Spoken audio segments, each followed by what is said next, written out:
Thanks for joining us on This Might Be Triggering, a mental health podcast because avoiding your problems is so last season. Join us for honest talk, relatable stories, and real tools for emotional wellness and relationships. It's not therapy, but it is therapeutic, with insight, humor, and something useful in every episode.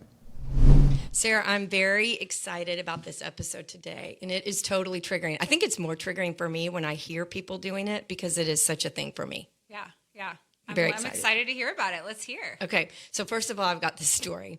I was going to a baby shower. I was taking my mom to a baby shower. A friend's daughter was having a baby, and you know me, AKA today, black suit, And black you wear top. it well. You wear it well. Thank you. I decided to wear a pink top because she's having a baby, and white pants. Okay. I know. Outside of my box, summer, girls' baby shower. Such a cute theme. The theme was she's about to pop, which was so cute. My friend had like popcorn chicken and blow pops, and it was a very cute theme. They are so creative with baby showers. They are and like gender reveal, all the things. They're so creative. It just wasn't like that. Even in my generation, it was just not like that. Yeah, and I'm older than you. Yeah. When I was pregnant, you were lucky if you got a phone call. And I love it. I think it's fantastic. It just is so like, wow. Super cute baby shower. So I'm driving home. Mom's in the car. I'm going to stop and get gas and decide to go in and get a drink. So I'm inside this gas station, nice gas station. And this young girl comes up to me. I say young, she's in her 20s. And she comes up and she goes, excuse me? And I'm like, a little startled. And I go, yeah, hi, yes, hi. And she goes, well, I saw you. I was in the parking lot and I saw you. I parked my car, got out and came in. You look so nice. And so I'm thinking, oh, she's going to compliment my outfit. And she goes, you look so nice. I wasn't sure where you were going, but I wanted to tell you, you have something brown on it. I'm not lying. And she goes, and it's in the area where you don't want to have something brown on your pants. And she goes, let's come look. She took you? What do you mean, come look? Where did she take you? So she went in the bathroom. She's like, I just want you to see where it is. You know, I felt she was so sweet. And I said, oh my gosh, you are the night. I go, you got out of your car? She goes, well, I didn't know where you were going. So first of all, number one, that was so nice. Yeah. Right? So kudos to you. Her name was Denise. I asked her name. Oh my gosh. She said she was 22. I said, well, you are amazing. Wait, you asked her name and her age? I did, because I was like, oh my gosh. And I said this, because you know what I told her, and this is a different episode, but I said, this means so much to me that you wanted to make sure I was not going to be embarrassed, that you are so kind that you parked your car, got out to come tell me it looked like I had poop on my pants, which is exactly what it looked like. Can I just say, not all heroes wear capes, because that was very heroic of her. Wasn't it? It was. So nice. Yes. So nice. Yeah.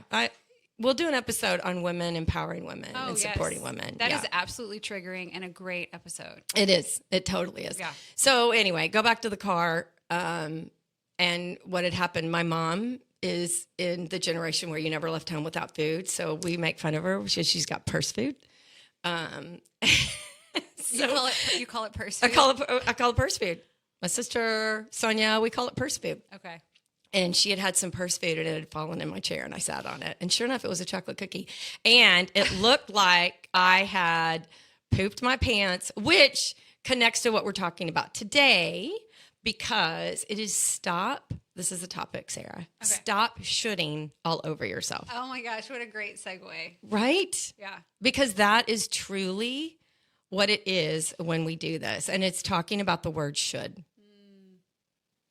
I have another question. Yeah. Was this before or after the baby shower? Oh, no, it was the after. doo-doo spot was on. Okay. Thank God. Because I did have that thought. I thought, oh my gosh, I got it on my friend's couch. How am I going to call? Oh, no. But I did it. It was All right, after the baby shower. Let's refocus back. Yeah. Stop shooting on yourself. Stop people. shooting on yourself. And it sounds like the poop emoji, but it is not. It's not the poop emoji. It's the word should. So I'm going to tell you what it is. Yeah, help me understand. And then we're going to talk about it. What is shooting on yourself? Yeah, and I want to read this because I want to make sure I say it the right way. Okay. Should ourselves. Statements like, I should be better, I should have known, I should do more. Should is equal to shame. And I use this all the time in the office. I'm like, should equals shame. It equals shame. It equals guilt. It equals judgment. And you're didn't literally do enough. If you should have done something. Oh yeah, that's a good one. yeah. I'm triggered by that. Oh, yeah. And I'm triggered when I hear people doing it. It can get so bad, like especially when you don't know. And I'm going to talk about the neuroscience behind it because I'm fascinated by that. But I want to bring in a quote by Brene Brown, who we love. We're in Houston, if you don't know. And big fans. Big fans of her. But she says, shame is the intensely painful feeling or experience of believing that we are flawed and therefore unworthy of love and belonging. Yeah. So when we should on ourselves, when we say the word should, we're judging ourselves, saying we're not enough, saying we're not doing it right, saying we're a failure. And Sarah, I want to talk about, like, you and I are different generations, and I want to talk about how that shows up in our 20s, in our 30s, in our 40s, in our 50s, and beyond. So I want to talk about that. Yeah, I love it. Let's definitely talk about it. As you were saying, when you were reading Brene Brown's quote, I was thinking, we hear should from somebody. That's you're not a little baby saying, man, I should know how to walk right now. Yeah. You hear it somewhere, and it's kind of this internal critic that comes from an external critic. Yes. Oh, that's so good.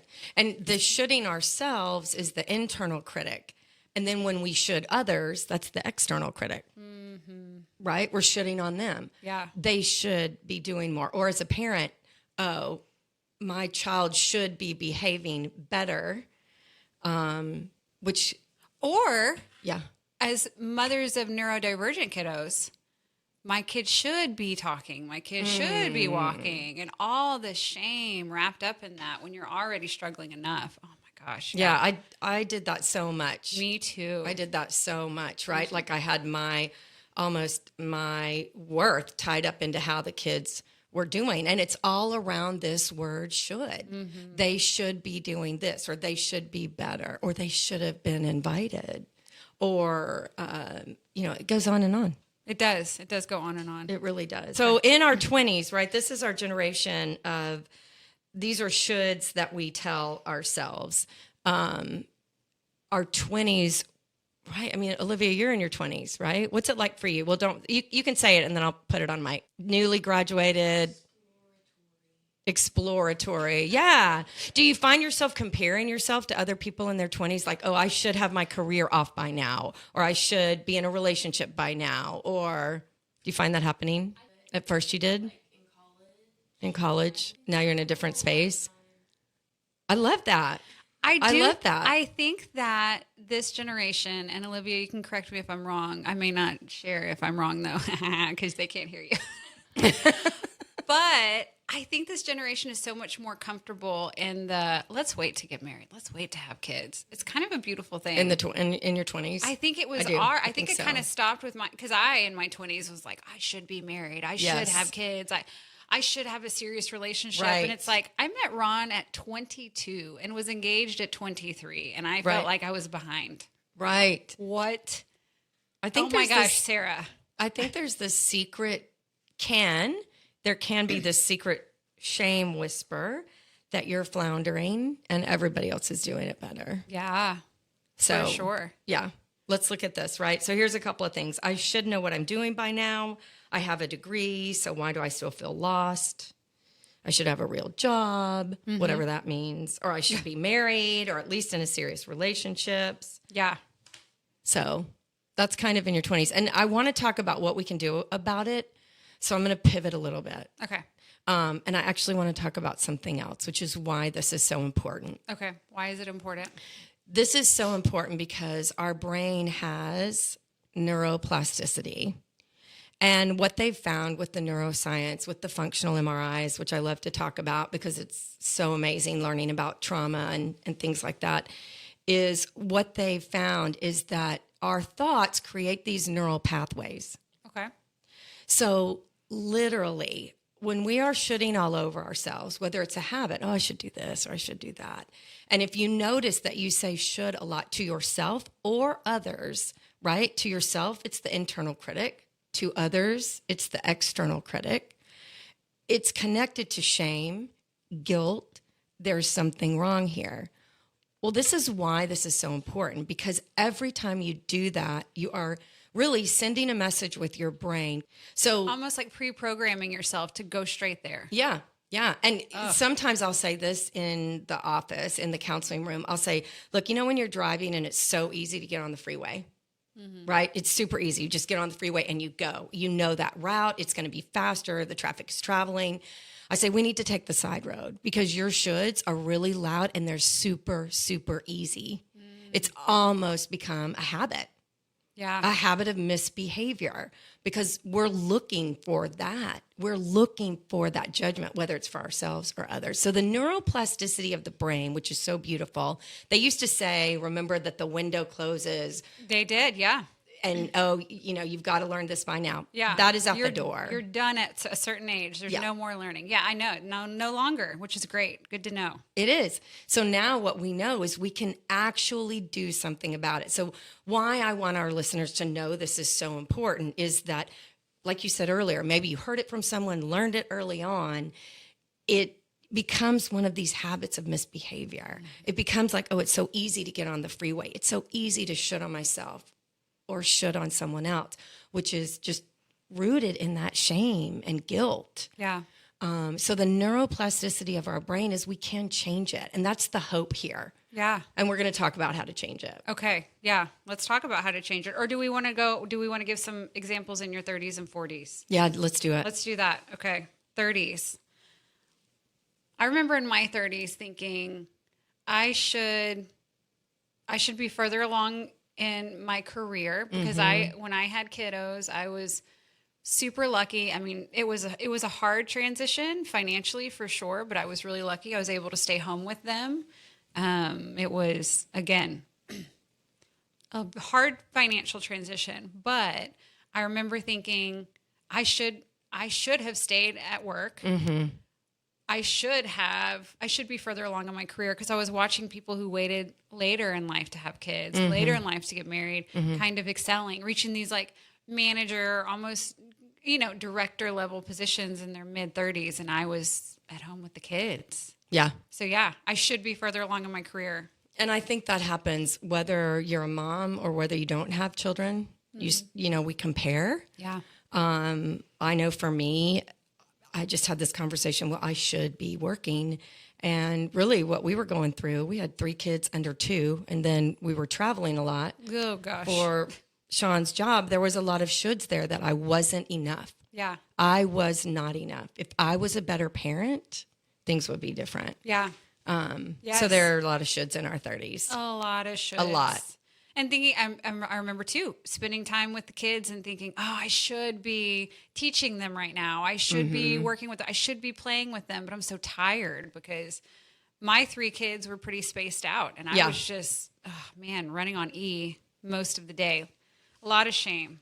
A lot of shame. Yeah. A lot of there's something wrong here. And that's just a message we're sending to ourselves. It's Yeah. not real. Yeah. It's totally not real. And the example you gave of going quick on the freeway, I was so quick to say, Sarah, you should be doing this. You should. It came so natural for me. So natural.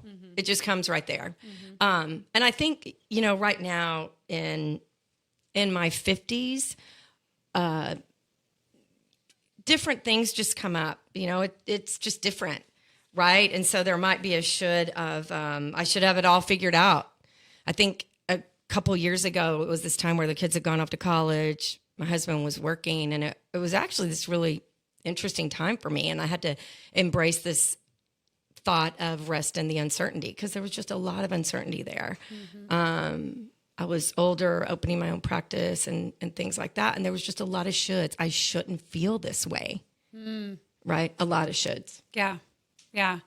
I think in my 40s right now, the shoulds that I struggle with, because I'm super proud of myself because I've accomplished some really big goals that I've had. One is here being with you doing this. But I think I should be more grateful. I should manage my time better. I should be with my kids. So much shame around that for me, trying to manage the work life and home life and all of that is a struggle for me. And it happens really fast. Yeah. and easy. It really is like getting on the freeway. It's so easy and so fast. Yeah. And it just happens. So what would my shame whisperer be? Because you mentioned a shame whisperer. Yes, with the I love 20s. that. So what would So, mine be if I'm saying I should be more grateful, I should be with my family more? What is it? Yeah, so I think a shame, and we'll go back and do the shame whisper for the other decades too, but I think the shame whisper in your 40s is you're ungrateful and behind. Not you, Sarah, but in general, right? Like in our 40s, you know, because we're not just loving being with our kids every moment of the day. Yeah. Oh, you're ungrateful. I'm ungrateful and I'm behind. And I think in our 30s, what pops up a lot is the shame whispers, you're failing at being an adult. Oh, yeah. Yeah, because you're like a bona fide adult in your 30s. Like you're a for real adult, but you don't feel like an adult. Yeah, I didn't. I did not. And I think in the shame whisper in our 50s is you're too much and not enough. And as an ADD adult, I know I'm too much for many people. But you're too much and not enough. I'm gonna true. go on a limb here and think that a lot of women can relate to that in general. Yeah, But yeah. I can. I like that. These are definitely not tied to the generations. I think that they are big time shame whispers.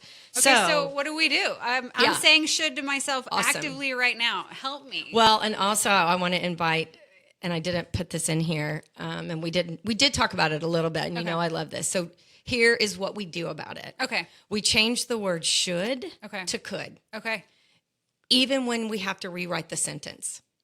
Okay. Even when we have to redo it. We change the word should to could, and we change the word but to and. Okay. I've heard a lot of buts. So stop shitting on yourself and no more butts. And no more butts. I feel like there's a theme here. Okay. We should have. Oh, that's a good theme. Stop shitting on yourself and no more butts. Yeah. They go together, and I'm going to tell you why. So, like, you already know this. If you tell the kids, oh, I love you so much and you're the best, but I hate it when you leave your shoes at the front door, or I hate it when you leave your backpack out, or I hate it when you don't clean up after yourself. You know, I think I'm more guilty. One, I heard the buts all my life. Sarah, I'm so proud of you, but, and then everything before that I'm proud of you doesn't even matter. Right. Does not matter anymore. And I say it a lot to my husband. So, so Ron will like this. Ron will like this. He will. I'll be like, honey, you're so great. You're doing such a good job managing things. But yesterday, da-da-da-da-da-da, and I need to, so teach me your ways. Okay, I love it. I have two signs in my office. It's a should with a red circle and a slash through, and a but with a red circle and a slash through. You don't. I do. You do. Because it's a thing for me. It's a thing for me. And I had someone, so here's what we do. We change the word should to could. That's step number 1. Change the word should to could. Actually, I take that back. Step number 1 is noticing it. Really, really training yourself to notice it, because it happens. And I'll sometimes be talking with people and they'll ask me about this, and they're not aware that they've just said should 3 times in one sentence. Wow. Yeah. Okay. Yeah. Whether it's to them or someone else. So number 1 is to notice. Notice, number 1. Number 2 is to change the word should to could. Okay. Even if you have to rewrite the sentence. Okay. And then number 3 is to add the word and look for acknowledgement. Okay. Step 1, notice it. Yep. Step 2, change should to could. Yep.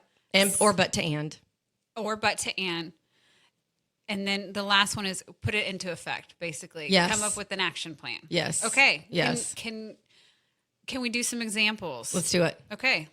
Let's do it. You want to do them or you want me to do them? I'm like talking the whole time. No, that's okay. Say a should to me, and I'm going to try to turn it into a could. Because I don't have any practice with this. So say a should to me, and I'll change it. Okay. I should be healthier. I could be healthier, and Ooh, good girl. Way to go. I could be healthier, and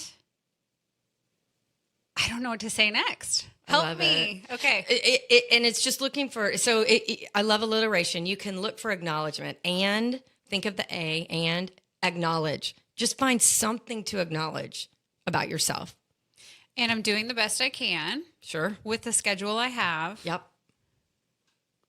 And if this is something that's really important to me, then I need to Needs figure out kind a of way shitting. it is. It is. If this is something that's important to me, then I can There you go. create a routine that involves some activity. Yeah, I love it. That's perfect. Yeah, very unnatural though. But Very. I think in time, just because of the neuroplasticity that you mentioned, in time it can become more natural. Yeah, I want to read this by Dr. Jeffrey Schwartz. He wrote "You Are Not Your Brain" with Rebecca Gladding, and it points to the neuroplasticity that I was talking about earlier. The study of the brain, "You Are Not Your Brain," shows that repeated thoughts, especially self-critical or negative ones, strengthen neural pathways that reinforce those patterns. So really that thought of getting on the freeway, it's just so easy. So I love that you just said, this is not natural. It's not natural. It's not. It's not natural. What's natural is to get on the freeway. What's natural is to say that word should. Towards yourself and others, people you love, whether it's your children, whether it's your coworkers, whether it's your family members, your parents even. Ooh, that's a tough one. Ooh, we could get into that, right? We could get into that. We could get into that. Should we? We couldn't. Just kidding. I was trying to be funny. I love it. Do you want to do another one? Let's do another one. Because we've got some hard ones to talk about, I don't too. feel like I did a great job there. You did a fantastic job there. I should have done better. Just kidding. Just kidding. What about when you're in your 20s? I should be more successful. I should be out of my parents' house. I shouldn't play video games as much. In my 20s, I should be in a relationship. Well, in my 20s, I had anxious attachment. So I did a real good job of hopping from relationship to relationship. So that wasn't one so much for me. A lot of unhealthy relationships, but we don't, that's another triggering episode. Did I say but? I didn't even hear the but. It's so it just comes in. It does. Change but to and. I don't even remember when I said it in the sentence. So we're just going to move on. We're just going to move on. We're moving on. It came out that easily. I think that in my 20s, a big thought I had was I should be more fit or I should be thinner. Because weight was a big struggle for me for a very long time in my life. Same for me. Yeah. Man, and I was mean to myself. Yeah. There's lots of shoulds in that and shame. I do want to hand it to younger generations than me now. I think that there is a little bit more of a healthier owning who we are and size and shape. And I'm really thankful for that. Yeah. I really am. Yeah. I think so too. I still think it's a hodgepodge mix of things. That's a whole nother topic, though. It is. And bringing could into that makes a difference. Yeah. I could be healthier. Yeah. You absolutely could be healthier. And I can move. Yeah. I'm finding ways to incorporate mindfulness, breath, walking into my life. When you said I could move, it made me feel it went from a place of shame to a place of gratefulness. Yes. I could be healthier. I can move. Yes. And I'm so grateful that I have the ability to move. I have working, I've got that things that acknowledgement allow piece. me to do that, and I have the ability to. So, yeah. Looking for gratitude, there's all kinds of research about this. Finding something to acknowledge, finding something to be happy about or grateful for in the midst of unbelievable pain and sadness and tragedy. Finding something to be thankful for, as small as it is, like I can get out of bed or I can open my eyes or I can call this person. Really changes everything. It changes the brain chemistry, and according to neuroscientists, it creates stronger neural pathways looking for those things. And so we really want to reverse it here. Yeah. Yeah. I think gratefulness brings hope too, and hope is a big one. I agree. Hope will get you out of bed sometimes. Sometimes. Let's look at some other things like this should not have happened to me. Yeah, if you change should to could, this could not have happened to me, and that is untrue. So yeah, sometimes we have to change the sentence. Yeah, because you did say earlier, sometimes you have this to shouldn't have happened to me. Rewrite the sentence. I shouldn't have been fired. They shouldn't have left. I shouldn't have gotten sick. All of those are really, really hard. My friends should have included me. Yeah. In some of those, I hear the opportunity to take ownership. So instead of, I shouldn't have gotten fired.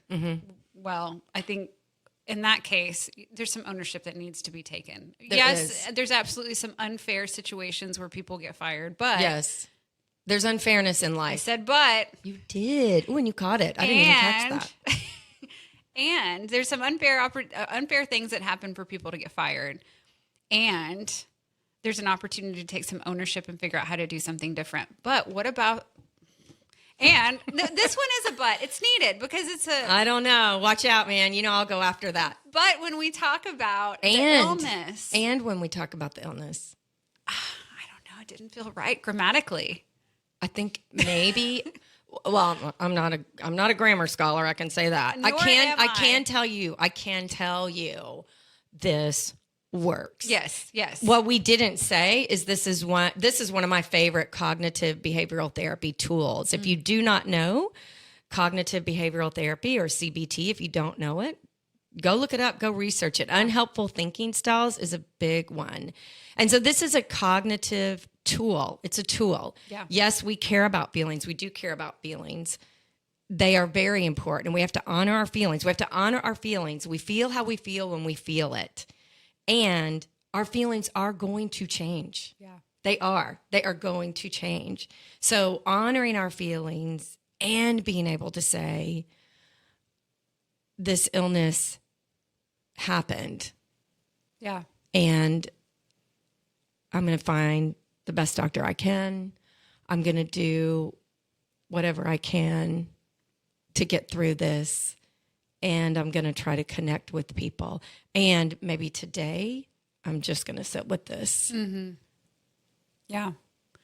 I think that's a really good example for that. Instead of, I shouldn't be sick, because it's not a place of growth. It's not. It's not a growth mindset. So changing it to, I do have this illness. I am sick right now. And I'm going to seek out the best medical advice I can. And I think that's great advice. I think that's awesome. Go back to the job one. Let's do the job one. Okay. I should be further along in my career. Or I shouldn't have gotten fired. Oh, I shouldn't have got fired. I should not have gotten I took a step back fired. there.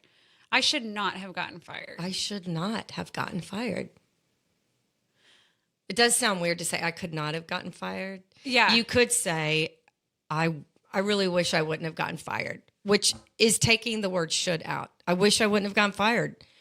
And then there's reflection, and there's looking at, and there's being with. We talk about sitting in the suck. Yeah, we do. We have to sit with that sometimes. Yeah. And it just stinks. Yeah. Sit in the sucky feelings, be in that for a bit, and then figure out, how am I going to get out of this? Yeah. So I shouldn't have been fired. I think taking ownership, I was fired. Now what am I going to do about it? Yeah.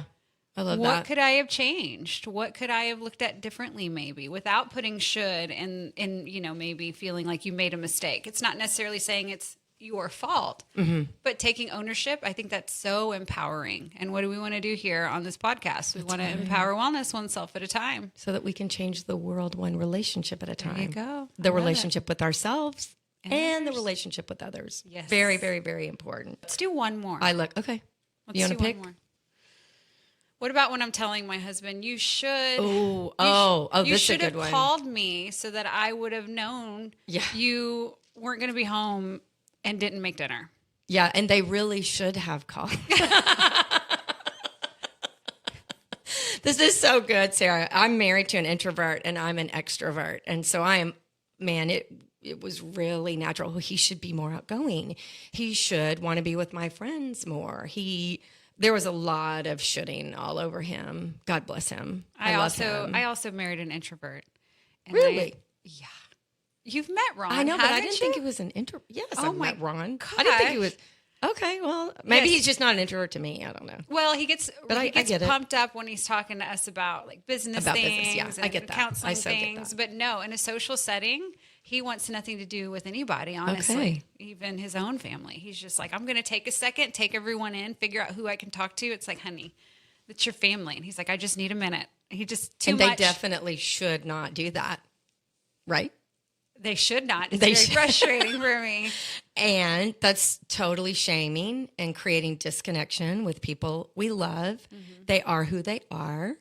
Mel Robbins does a lot right now about that whole theory, let them. Yes. And I love her. I love her work. Me too. That totally connects with people being who they are and recognizing where we're reacted by something and not responding to something. We love them. We know them. And they could be more involved with the family, or they could help host family holidays dinner or family holiday dinners, or they could be more social.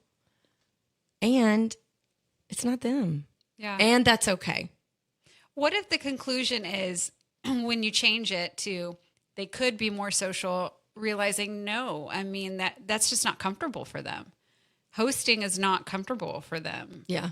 And so maybe even reframe it to I am asking them to do something that is outside of their comfort zone, and that's not what we do to someone we love. That's right. And we're also, I want to be clear that we're talking about people, we have healthy marriages, we've been married. We're not necessarily, yes, you want to bring this into dating. I don't want somebody to take this and use it as an excuse for negative, toxic behavior in dating relationships. That's another podcast. Look up our podcast on dating. Yeah, that's another podcast. These are shoulds. So help me change the should to could for you should have called me so that I knew you wouldn't be home to make dinner. And I'm frustrated and hungry. Got some hangry kids that just came from practice, and there's no food, and he's still not home. Love it. So one, recognize that you've got hungry kids. You're frustrated. There's a lack of communication there. And the shoulding on him, that's only going to ramp it up even more. It's only going to make it worse. So when you can take a breath and go, okay, I'm completely reactivated in this situation. And he didn't call. He could have called. He didn't call. And what am I going to do about this now? Okay, I'm going to get dinner made. And that goes into trauma too. We can talk about that. You have to compartmentalize sometimes. You have to put things to the side and do the right next best step. And in that moment, that's the right next best step. Bring that could into your brain, bring the and the acknowledgement and flip that around. Yeah. Yeah. It does make it better because then you're not going to keep escalating. He's not going to walk in the door and y'all are going to get a knockdown drag out, which is unhealthy for your relationship. It's super unhealthy for your kids. And when you bring yourself to a place of could and a place of gratitude, then you can have a conversation later. Yeah. In a healthy way. Yeah. I think too, when you're frustrated and hungry. Oh, hangry. Girl, we can talk about hangry, right? Yeah. I think when you're frustrated and hangry, you want to blame somebody too. For sure. You're like, it's his fault. He didn't call me. Sure. When really you just need to go into fix it mode. That's more effective. Let For me fix this and then sure. Yeah. Make a game plan for the future. Big time. Okay, here's my summary. You ready? Okay, yeah. All right. Let's hear it. So remember, first of all, be mindful. Second of all, change the word should to could. Should equals shame and self-judgment. Could equals choice, curiosity, and compassion. Do you like my alliteration there? I do. Thank you. I love it. But blocks action. That's an easy one to remember. But blocks action. Okay. And hold space. I love this. For emotion and movement. Action. Yeah. It's true. Be kind to yourself, right? Be kind We to want everybody yourself. to be kind to themselves because Yeah. it really does change the world. Yeah. When you're kind to yourself, you can be kind to others. Yes. Empower your own wellness Yes. and change the world one relationship at a time. Kindness matters. Kindness does matter. And I want all the listeners to give this a shot. Try changing shoulds to coulds. Mm-hmm. Give us some examples of when it did or didn't work because I'm curious Oh, yeah, to know. totally. I would Totally. love to hear it. And also, I'm curious if everyone else feels what I feel. When I was doing it here, when I was saying I should have been thinner at this point in my life. I should have been all the different shoulds that we said here. I felt kind of this heaviness or like a darkness in me. Yeah. And it sounds a little cheesy, but I did. But as soon as I said could, it almost felt like I had more opportunities. It's like gave me a feeling of hope. So I'm Yes. curious to know if anyone else can relate to that. And they I also want to felt hear. it. Drop your shoulds. Drop your shoulds. Drop your shoulds and let us know what they are. Drop them in. Olivia's going to tell me. What do I say, Olivia? Because I don't know. Drop us a line in our This is Instagram. Yeah. DM Instagram. us. Thank you, Olivia. DM us. I'm Drop showing your my shoulds age. and your butts in our DMs. Drop your shoulds and your butts in our DMs. That's all right. We want to hear it. Thank you guys for listening. We love you. Thanks for joining us on This Might Be Triggering. We hope today's episode helped you feel seen and reminded you that you're not alone. If something resonated, share it with a friend, leave a review, or reach out. We'd love to hear from you. Stay connected with us at mentalhealthcounselinggroup.com or on Instagram at This Might Be Triggering. And don't forget to follow or subscribe so you never miss an episode. Keep empowering your wellness one self at a time. And together we can change the world one relationship at a time. This podcast is for educational purposes only. It is not therapy, does not create a therapeutic relationship, and should not replace professional mental health care. By listening, you agree not to use this podcast as medical or mental health advice or as a replacement for therapy. If you need support, please reach out to a licensed provider in your area. If you're in crisis, call or text 988 in the U.S. or contact local emergency services.